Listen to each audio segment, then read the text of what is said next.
अवधूत चिंतन श्री गुरुदेव दत्त श्री स्वामी समर्थ. मी शीतल तुमच्या सगळ्यांचं चॅनलमध्ये स्वागत करते. नॅचरल सुरुवात करते. म्हणजे आपल्या सगळ्यांना माहिती आहे की उद्या देवशयनी एकादशी आहे, म्हणजेच आषाढी एकादशी आहे.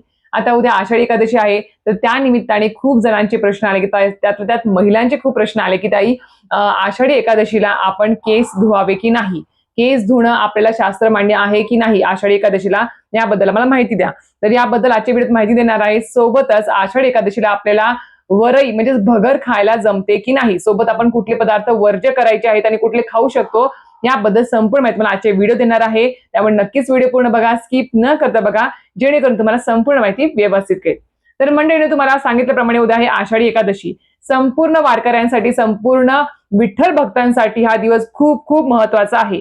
सोबत उद्या आषाढी एकादशी पासून आपल्या चातुर्मासाला देखील सुरुवात होते आहे. त्यामुळे उद्याचा दिवस खूप महत्वाचा असणार आहे. आपले भगवान विष्णू क्षीरसागरामध्ये शय्येवरती निद्रावस्थेत जाणार आहेत 4 महिन्यांसाठी. त्याच्यामुळे उद्यापासून आपल्या संपूर्ण जगाचा कारभार जो आहे तो आपल्या भगवान शंकरांकडे सोपवला जातो 4 महिन्यांसाठी. त्यामुळे उद्याच दिवस खूप खूप महत्वाचा असणार आहे. त्यामुळे प्रत्येक जण आजच तयारी करणार आहे. मला माहिती आहे की उद्या आषाढी एकादशी आहे. उद्या जे काही फुलं असेल किंवा आपल्या मंजुळा असेल किंवा तुळशीपत्र असेल भगवान विष्णूंसाठी किंवा विठ्ठल रुक्मिणींसाठी असेल, त्यांचा अभिषेक कसा करायचा आहे, पूजा मांडणी असेल, रांगोळी असेल, सगळी तयारी तुमची चालू असेल. आणि सोबत आपल्याला माहिती आहे उपवास असणार आहे. त्यामुळे उपवासाला काय काय उद्या खायचं आहे त्याची तयारी सुद्धा तुमची आजपासूनच सुरू होणार आहे. पण आता सगळ्यात महत्वाचा प्रश्न आला तो म्हणजेच काय की ताई, आषाढी एकादशीला आम्ही महिलांनी केस धुवावे की नाही. कारण केस कोणी कोणी म्हणतात की बा एकादशीला केस धुऊ नये, असं होतं तसं होतं. तर मी एकच सांगेन तुम्हाला, आषाढी एकादशीचा किंवा कुठल्याही महिन्यातला एकादशीचा असेल किंवा सणवार असतील, त्याचा आणि केस धुण्याचा काहीही संबंध नसतो. मी तुम्हाला मागच्या वेळेस पण सांगितलं होतं बघा की बा सणवार ज्यावेळेस येतात किंवा एखादा उपवास मोठा असतो त्यावेळेस आपली स्वतःची स्वच्छता असणे खूप गरजेचं असतं. आता मला सांगा, तुम्ही आता ठीक आहे, आता तुम्ही तुमच्या समजा काही दिवसांना तुमची मासिक पाळी चालू आहे, मासिक धर्म चालू आहे आणि एखाद्या महिलेचा समजा आषाढी एकादशीला 4था 5वा दिवस असेल तर तिने केस धुवायचेच नाही का? नियम काय सांगतो की 4थ्या दिवशी पण केस डोक्यावरून पाणी घ्यावं आणि 5व्या दिवशी पण घ्यायचं असतं. आता समजा तिथे 5वा किंवा 4था दिवस आलाय समजा, मग त्या महिलेने आषाढी एकादशीला केस धुवायचेच नाही का? तसंच तिने अस्वच्छ राहायचं का? तर नाही. त्यामुळे सांगते की बा केस धुण्याचा आणि आषाढी एकादशीचा किंवा कुठल्याही सणावाराचा व्रत वैकल्याचा काही संबंध नसतो. हे आत्ताच सध्या काहीतरी काढलेल्या गोष्टी आहेत, पण याचा काही सुद्धा संबंध नाही आहे. उलट आपण जर स्वच्छ असू, शुचिर्भूत असू, आपण स्वच्छ डोक्यावर आंघोळ करून जर आपण एखादं व्रत पूजा किंवा सणवार साजरे केले किती छान वाटतं, आपल्याला स्वतःला खूप ताजतवानं वाटतं आणि एक क्षीण गेल्यासारखं वाटतं. त्याच्यामुळे बिनधास्तपणे आपण उद्या डोक्यावरून स्नान करून आपण आषाढी एकादशीचा उपवास असेल, पूजा अर्चा असेल, हे सर्व करू शकणार आहोत. म्हणजे मनामध्ये काही सुद्धा विचार आणायचा नाही. आता खूप जणांचा हा पण आला की प्रश्न की ताई, आषाढी एकादशीला माझा 5वा दिवस आहे, 4था दिवस आहे, तर आम्ही सेवा करावी का? आपली विठ्ठल रुक्मिणीच्या मूर्तीवर अभिषेक करावा का? किंवा जे काही तुम्ही सांगितलं की बा भागवत, संक्षिप्त भागवत पारायण आपण या दिवशी घरामध्ये करायला पाहिजे, तर ते आम्ही करू शकतो का? तर मी एकच सांगेल, 4थ्या दिवशी तर आपण सेवा करू नये असं मी खरं सांगते. कारण की 4थ्या दिवशी आपण डोक्यावर स्नान करायचं असतं एकदा आणि 5व्या दिवशी परत आपण डोक्यावरून पाणी घ्यायचं असतं आणि 5व्या दिवशी आपण जर आपल्याला त्रास होत नसेल, अंगावरून जात नसेल, तर आपण नक्कीच सेवा करू शकणार आहोत, पूजा अर्चा करू शकणार आहेत. आणि 4था दिवस असेल समजा उद्या, तर तुम्ही फक्त नामस्मरण करा. एखाद्या तुम्ही वाटलं असं त्यांचे एखादे मंत्र स्तोत्र तुम्ही ऐका, चालेल, उपवास करा, चालेल. पण सेवा पूजा तुम्ही स्वतः जाऊन हातात जपमाळ घेणे, पोथी वाचणे करू नका 4थ्या दिवशी. तरी मला तर वाटतं 5व्या दिवसापासून तुम्ही केलं तर चालेल, काही हरकत नाही. खूप जणांचं कसं असतं, कोणाला 5 दिवस त्रास होतो, कोणाला 4 दिवस त्रास होतो, कोणाला 3च दिवस त्रास होतो. पण सांगितलं गेल्याप्रमाणे 2 दिवस डोक्यावर आपल्याला पाणी घ्यावंच लागतं 4थ्या आणि 5व्या दिवशी. त्यामुळे 5व्या दिवशी योग्य दिवस आहे आपण सर्व सेवा, मंत्र, स्तोत्र किंवा पारायण करण्यासाठी. हे एक झालं. आता मी एक तुम्हाला सांगेल की आता उद्या आषाढी एकादशीचा उपवास आहे.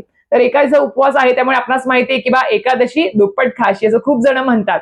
पण नियमांप्रमाणे मी एकच सांगेल की बा खूप जण हा प्रश्न पडतो की ताई, एकादशीला वरई खाऊ शकतो का? वरई म्हणजेच काय, भगर खाऊ शकतो का? तर मी एक सुरुवातीला सांगेल, आता प्रत्येक विभागामध्ये, प्रत्येक गावामध्ये, प्रत्येक जिल्हा म्हणा किंवा काही म्हणा, म्हणजे एक म्हणतो ना गावाची वेस बदलली की नियम अटी सगळे सणवाराची प्रथा बदलतात.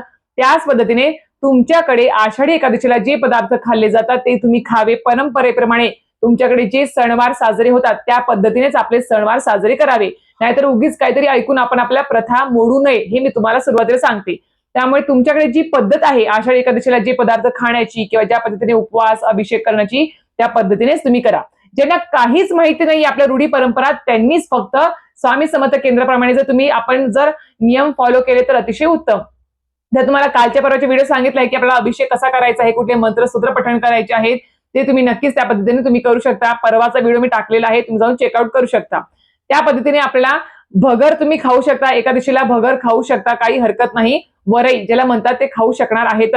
सोबत मी एकच सांगेल तुम्हाला, फक्त या दिवशी जास्त तळलेले पदार्थ खाऊ नका. आणि सगळ्यात महत्वाचं, जास्त जड म्हणजेच काय, तर साबुदाणा जड असतो पचायला. एकतर आपलं आता मंद वातावरण आहे, वातावरण एवढं असं ढगाळ वातावरण आहे की आपल्याला ते खाल्लेलं सुद्धा पचणार नाही. आपली हालचाल सुद्धा कमी असते या ह्याच्यामध्ये. त्यामुळेच मी सांगते की जड जास्त खाऊ नका, तेलकट पदार्थ उद्या खाऊ नका.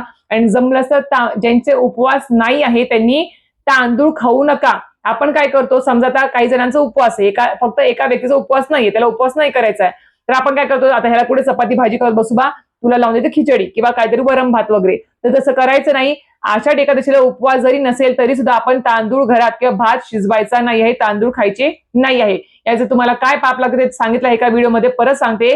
हजारो किडे मुंग्या मारल्याचं पाप आपल्याला मिळत असतं, म्हणून एकादशीला तांदूळ किंवा भात खायचा नसतो असं म्हटलं गेलं आहे. हे एक झालं. आता काहीचा असा पण प्रश्न होतो की मी गरोदर आहे, प्रेग्नेंट आहे, तर मी उपवास करावा का आषाढी एकादशीचा?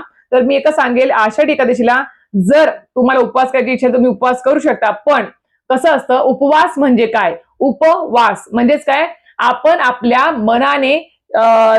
मनाने विचाराने निर्मळ श्रद्धेने आपण आपल्या परमेश्वराजवळ वास करणे, म्हणजे तिथे निवास करणे होय. म्हणजे उपवास ज्या दिवशी असतो त्यावेळेस आपल्याला जास्तीत जास्त वेळ आपल्या परमेश्वराजवळ बसून आपण मंत्र स्तोत्र पारायण पठण करायचं असतं. हा झाला उपवास. उपवास म्हणजे फक्त अन्नाचा उपवास नाही. एक वेळ तुम्ही अन्नाचा उपवास करू नका, पण परमेश्वराजवळ राहून चांगल्या कर्माने चांगल्या विचाराने तुम्ही परमेश्वराजवळ जास्त वेळ घालवावा. एक वेळ उपवास नाही केला तरी सुद्धा चालणार आहे, पण मंत्र स्तोत्र पारायण हे नक्की सुद्धा आपल्याला करायचं आहे. मंत्र स्तोत्र पठण केल्यानेच आपले परमेश्वर प्रसन्न होतात आणि ही गोष्ट जी आहे आपली मंत्र स्तोत्र सेवा ती त्यांच्याजवळ कायमस्वरूपी राहत असते, बाकी इतर कुठल्याही गोष्टींशिवाय. आता अजून एक सांगेल की आता उद्या तुम्ही दिवसभर उपवास करणार आहे ते झालं. पण आता गरोदर महिलांनी जो प्रश्न विचारला की भाई आम्ही उपवास करू शकतो का ताई, तर मी एक सांगेल, जर तुम्हाला तुमची एकदम कंडिशन प्रेग्नन्सी मध्ये जर नाजूक आहे, समजा डॉक्टरांनी सांगितलं की तुम्हाला जास्त काही उपवास करायचे नाही आहेत किंवा तुम्ही खावा, बाळाचं वजन कमी आहे, खायला पाहिजे, तर मी एक सांगेल, आषाढी एकादशीचा उपवास हा दिवसभर असतो, दुसऱ्या दिवशी सोडायचा असतो. त्यामुळे तुम्हाला आणि उपवासाला आपण काय खातो, येऊन जाऊन साबुदाणा वरई तेलकट पदार्थ असंच खात असतो आणि ते खाल्ल्याने तुम्हाला त्रास पण होऊ शकतो, कारण की पोटात एक गर्भ एक जीव वाढतो आहे, त्याला सुद्धा ते पचायला जड जाऊ शकतं. त्याच्यामुळे तुम्ही उपवास नाही केला तरी चालेल, फक्त नामस्मरण करा, सेवा करा, पारायण करा तरी सुद्धा चालणार आहे. आधी काय असतं, आपली एवढे परमेश्वराने आपली छान एक इच्छा पूर्ण केली आहे आई होण्याची, त्यामुळे आपल्या गर्भात जे बाळ वाढतं आहे, जीव वाढतो आहे, त्याची आधी काळजी घेणं खूप गरजेचं असतं. बाकी तुम्ही एकदा बाळ झाल्यानंतर, बाळ जेव्हा जन्माला येईल ते झाल्यानंतर तुम्ही नंतर कधीही करू शकता. आपण प्रेग्नेंट आहात तर नक्कीच मला तरी वाटतं गोळ्या औषधं चालू असतात, त्याच्यामुळे सांगेल की बा उपवास नाही केला तरी चालेल, फक्त नामस्मरण करा, सेवा करा, बस एवढं जरी केलं तरी सुद्धा चालणार आहे. तर अशा प्रकारे तुम्हाला कळालं असेल आजच्या व्हिडिओमध्ये की आपल्याला केस धुवायचे आहेत उद्या. काही असं बंधन नाहीये, केस धुवायचे वगैरे नाही, असं काही नाही आहे. सेवा पण करायची आहे, मंत्रसूत्र पठण करायचे आहेत, अभिषेक सुद्धा करायचा आहे आणि आपल्याला सांगितल्याप्रमाणे वरई भगर खाऊ शकणार आहेत. आणि हो, अजून तुम्हाला खूप जणांचा प्रश्न घेतो, आषाढी एकादशीला आमचं पारायण असणार आहे गुरुचैत्राचं, तर आम्ही कुठले कुठले पदार्थ खाऊ, तर परत एकदा सांगते, तुम्ही बटाटा, शेंगदाणा बटाटा असेल, राजगिराचे लाडू असेल, दही आहे, फळ आहे, दूध आहे, ज्यूस आहे, सुद्धा वरईचा भात असेल ते खाऊ शकणार आहे, साबुदाण्याची खिचडी सुद्धा खाऊ शकणार आहे. हलके जे तुम्हाला घेता येईल, ज्याने त्रास होणार नाही ते पदार्थ तुम्ही नक्कीच खाऊ शकणार आहेत उद्या. तर अशा प्रकारे व्हिडिओ ते संपवते. व्हिडिओ आवडला असेल तर नक्कीच व्हिडिओ लाईक आणि सबस्क्राईब करायला विसरू नका. श्री स्वामी समर्थ.